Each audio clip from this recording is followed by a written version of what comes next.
preocupando. Justamente 10 días. Hoy es 17, el día sábado 7 fue el día en que conocimos a nivel internacional la situación de la Franja de Gaza, cuando un grupo de más de 1000 milicianos terroristas de Hamas entraron a los distintos kibbutz, que son las granjas comunitarias que tiene Israel. Para hablar de esto vamos a convocar nada más y nada menos que a Gonzalo Báñez, un hombre del canal de Noticias TN, que ha viajado mucho al exterior y de esto es la persona indicada para conversar. ¿Cómo te va, Gonza? ¿Cómo estás? Buen día. Puede ser que no te estemos escuchando. Si podés, por favor, revisar. Nosotros hacemos... Ahora sí, perfecto, te escuchamos. Sí, claro que sí, claro que sí. Gracias por atendernos. No, al contrario, un placer acompañarlos esta mañana. Bueno, decíamos nosotros y hablábamos de las bondades que tuvimos en Concepción del Uruguay con tantas actividades, con un días maravillosos, la tranquilidad pueblerina, y pasamos como una vuelta de hoja a esta realidad inmensamente dolorosa que está viviendo el pueblo de Israel y que se amplifica a toda la comunidad internacional. ¿Querés contarnos cómo está ahora? ¿Cómo es que ha venido pasando todo esto?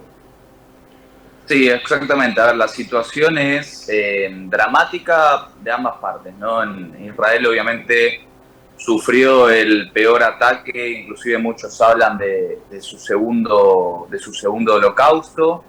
Ya son por lo menos 1.400 personas que murieron, que fueron asesinadas básicamente por la incursión de este grupo, considerados por muchos terroristas. La Argentina, las Naciones Unidas no lo considera un grupo terrorista, pero que indudablemente llevó y perpetró actos terroristas que terminaron con la masacre de 1.400 personas y una respuesta a estas horas que se concentra en saber si Israel atacará o no atacará, si invadirá o no invadirá la Franja de Gaza. La última información que tenemos es que Estados Unidos está mediando para que Israel no invada de forma terrestre la Franja de Gaza. Básicamente temen que haya una matanza de civiles. Israel entiende que hay 100.000 personas que están al norte, 100.000 civiles que están al norte de la Franja de Gaza, que todavía no se evacuaron hacia el sur, y esto da cuenta de la complejidad de la situación. Una Franja de Gaza que, según las Naciones Unidas, según la Organización Mundial de la Salud, y según distintas organizaciones humanitarias, está al borde del colapso. Una Franja de Gaza que desde hace una semana no tiene suministro de combustible, de alimentos ni energía por un bloqueo que puso justamente Israel para tratar de cortar los suministros con el grupo Hamas, pero que no hace más que empeorar una situación ya muy mala que tienen los ciudadanos palestinos allí en la Franja de Gaza, en un pequeño enclave de poco más de 300 kilómetros cuadrados. Así que esta es la situación ahora. Se confirmó que mañana el presidente Joe Biden viajará a Israel, luego se reunirá en Jordania con el presidente de Egipto, con el presidente de la Autoridad Nacional Palestina y con el rey jordano, el príncipe jordano, mejor dicho, para tratar de encontrar una solución pacífica, si podemos llamarlo de alguna manera, pero sobre todo que esta guerra no escale, que esta guerra no trascienda las fronteras israelíes, porque teme Estados Unidos y teme el resto de los países del mundo que esto marque un antes y un después trágico y fatídico para la región y con consecuencias a todo el sistema global. Vos sabés, Gonzalo, que en general estamos acostumbrados, los que damos noticias, a contar un hecho y que tenga un final.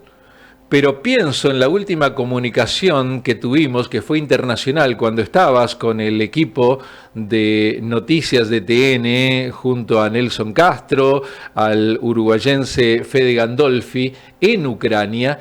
Y digo, Ucrania hace más de 1 año y medio que está en una situación belicosa. Esto comenzó hace 10 días y todavía no sabemos cuándo o si va a terminar, que es lo preocupante. Definitivamente, es bueno lo que marcás, el punto que marcás.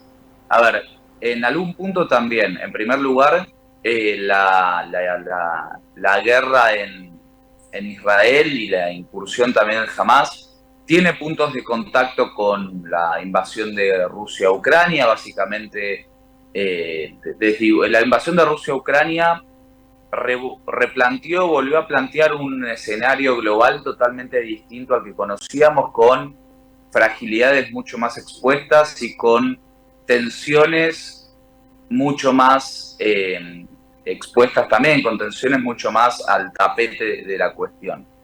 Esta guerra tiene como particularidad que podría iniciar una reconfiguración de todo Medio Oriente, una región que históricamente tuvo conflictos y una región que históricamente tuvo puntos de conflicto entre Israel y los países árabes, y una guerra que, como bien vos marcás, podría terminar en territorio israelí, pero podría desencadenar muchos otros conflictos a nivel regional. Y una guerra que, como la de Ucrania, como la invasión, mejor dicho, de Rusia a Ucrania, tiene ribetes en el sistema global por completo, y lo hemos visto este fin de semana, por ejemplo, con las masivas manifestaciones pro-Palestina en las principales capitales europeas. Lo hemos visto con el ataque del viernes pasado a un profesor en Francia que murió a manos de una persona que ingresó a la escuela al grito de "Alá es grande", o el asesinato, el atentado de ayer en Bélgica de una persona que reivindicaba el Daesh. El Daesh es el Estado Islámico y pedía por un califato. Un califato es un gobierno islámico en algún territorio, en este caso en Siria. Digo, esta cuestión abre una grieta ya abierta, en realidad vuelve a marcar una grieta ya abierta entre el mundo árabe, el mundo islámico y el mundo occidental.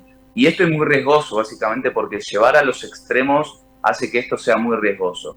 ¿Y por qué también lo relaciono con Rusia y Ucrania? Básicamente porque Occidente quedó muy movilizado y quedó muy perplejo también de lo que fue la invasión de Rusia a Ucrania, y ya las capacidades de acción no son las mismas. Inclusive Estados Unidos, y por eso también es importante remarcar el viaje del presidente Joe Biden, tiene una capacidad de acción mucho más acotada de la que tuvo con Ucrania, más allá de que Israel sea su principal socio regional. Estados Unidos está a punto de empezar al 100% una campaña para las elecciones presidenciales del año que viene. Ya el Partido Republicano está intentando que no siga financiando Estados Unidos a Ucrania como lo viene haciendo hasta ahora. Posiblemente tampoco quieran ni el Partido Demócrata ni el Partido Republicano involucrarse de lleno en una guerra en Oriente Medio, porque significaría el despliegue de tropas, porque significaría millones y millones de dólares de financiamiento. Y también la OTAN y Europa están con capacidades acotadas, con temas financieros. Hubo muchos recortes en los últimos años, hubo mucho dinero que se destinó a Ucrania, hubo mucho armamento, inclusive ya los países de la OTAN tienen al mínimo su stock de reservas en términos militares. Entonces, otra guerra a gran escala y de largo plazo, como es la de Ucrania, significaría un desgaste que no muchos países podrían soportar, y esto abre también un punto de inflexión. Pero definitivamente no se sabe cuándo empezó, no se sabe cuándo puede terminar, tanto la guerra en Israel como la invasión de Rusia a Ucrania. Gonzalo, estamos viendo algunas imágenes realmente tremendas, terribles, muy tristes, y sobre todo de niños también, ¿no? Que, bueno, no sabemos qué es lo que va a pasar con su futuro, ¿no? ¿Qué pasa con esas personas, con esos refugiados, con las familias que han quedado, algunos huérfanos, o familias que han quedado muy divididas? Bueno, si hablamos de la parte de la Franja de Gaza, que es donde estamos viendo las imágenes, hay que recordar también que la Franja de Gaza es gobernada desde el 2007 por el grupo Hamas, de forma de facto, básicamente, como un sistema dictatorial. La Franja de Gaza tiene unos 360 kilómetros cuadrados, condiciones sanitarias y educación muy pobres, tiene una población de cerca del 40% bajo la línea de pobreza. Ya de por sí es una región, un pequeño enclave que está prácticamente excluido y apartado de lo que es Egipto e Israel, las dos fronteras terrestres que tiene. No tiene salida al mar porque tiene una constante vigilancia por parte de la Marina israelí. Entonces estamos hablando de una región muy empobrecida. A esto se suma los hasta ahora casi 500.000 de desplazados externos y muchos otros también, la misma cantidad casi de forma interna, que básicamente no hay certezas sobre lo que pueda llegar a pasar. Es así que ACNUR, la Agencia para los Migrantes de las Naciones Unidas, advirtió por una crisis, una catástrofe humanitaria y una catástrofe de desplazados. Muchos cruzaron hacia Egipto, es la principal vía de salida. Se está negociando también Estados Unidos como mediador para que haya un corredor humanitario entre la Franja de Gaza e Israel, pero también hay que ver cómo los israelíes reciben a los palestinos provenientes de la Franja de Gaza, y acá a un punto porque es importante remarcar, no todos los palestinos son el grupo Hamás, inclusive el grupo Hamás es la minoría del grupo de los palestinos, y el grupo Hamás hace del Islam un uso político y un uso de la fuerza, que es la minoría absoluta del mundo árabe, el mundo musulmán, y la minoría absoluta de los palestinos, pero no es representativo, esto es importante remarcarlo, y son, por lo menos, según las estimaciones del Ministerio Interior de Gaza, 500 niños que han perdido la vida producto de los ataques de Israel, y miles de familias que se han quedado también sin hogar, así que esta es una situación dramática que indefectiblemente necesitará atención. Una situación dramática también como la de los israelíes que perdieron a sus familiares y los israelíes que tienen familiares desaparecidos también. Recordemos, hay 199 personas oficialmente reconocidas por el gobierno israelí que están desaparecidas. Se presume que están secuestradas por el Hamás, de los cuales 22 son argentinos, algunos de ellos tienen doble nacionalidad, pero 22 son argentinos, y hay un trabajo contrarreloj para intentar negociar o por lo menos llegar a actores de relevancia dentro del grupo Hamás para intentar negociar la liberación de estas personas. Estamos hablando con Gonzalo Báñez, periodista de temas internacionales del canal de Noticias TN. No vamos a contar noticias, vamos a escuchar su análisis. Vos sabés que me quedo pensando, Gonza, vos sos muy joven, pero aquellos que leíamos antaño la revista Mafalda, bueno, la podemos seguir leyendo, porque recuerdo que Mafalda y sus temáticas tenían que ver con estas situaciones que 50 años atrás pasaban, y parece que siguen pasando. Pero yéndonos un poco más acá, 30 años atrás ocurrieron 2 atentados en la Argentina, uno a la embajada y otro a la mutual de la comunidad judía en Buenos Aires. ¿Hay peligro de que algún Estado y sobre todo algunos grupos terroristas puedan provocar atentados en nuestro país, como sí ya hubieron en Bélgica, en Francia? ¿Estamos con algún tipo de peligro los argentinos? A ver, ahí hay distintos puntos para marcar que son importantes e interesantes. En primer lugar, obviamente no sobre alarmar ni sobre alertar a la población.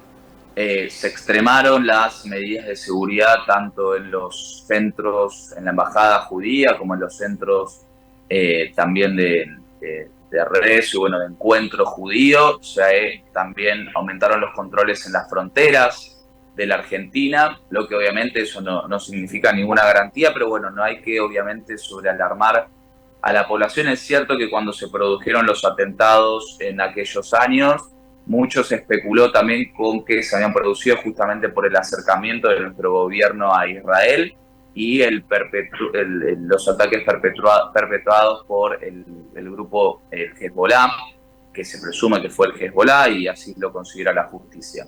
En segundo lugar, hay que marcar también que las consecuencias que está teniendo esta guerra extraterritorio israelí no incluye directamente a estados.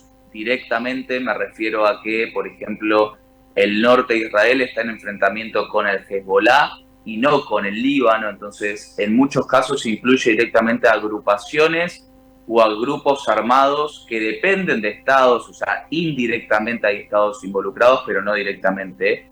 ¿Por qué? Está el Hezbollah en el norte de Israel, después está la cuestión de Siria, pero Siria también, y me metí en una guerra civil del 2011, allí trabajan las fuerzas Al-Quds, por ejemplo, que son el brazo armado en el exterior de la Guardia Revolucionaria iraní, y es Israel contra este sector iraní que tiene sus principales enfrentamientos, y también con fuerzas del Hezbollah y con fuerzas y enviados específicos de la Guardia Revolucionaria a Siria. Entonces no es un conflicto Israel-Siria, sino es un conflicto Israel con estos grupos paramilitares. Entonces, en primer lugar, tener esa cuestión presente, porque no es el aparato de un Estado ni tampoco la incumbencia de un Estado la que se está también metiendo justamente en este conflicto. Hay que ver qué pasa con Irán. Irán viene advirtiendo a lo largo de estas últimas semanas, a través de su líder supremo, lo hizo en las últimas horas, Khamenei, que en caso de que Estados Unidos se involucre y en caso de que Israel continúe los ataques a la Franja de Gaza, Irán también puede involucrarse. Son amenazas que hay que ver después si terminan convirtiéndose en amenazas reales. No hay duda que Irán ha levantado su perfil a nivel regional con el financiamiento y la provisión de armamento militar a sus socios, el Hamas, el Hezbollah y las fuerzas Al-Quds en Siria a través del brazo armado de la Guardia Revolucionaria.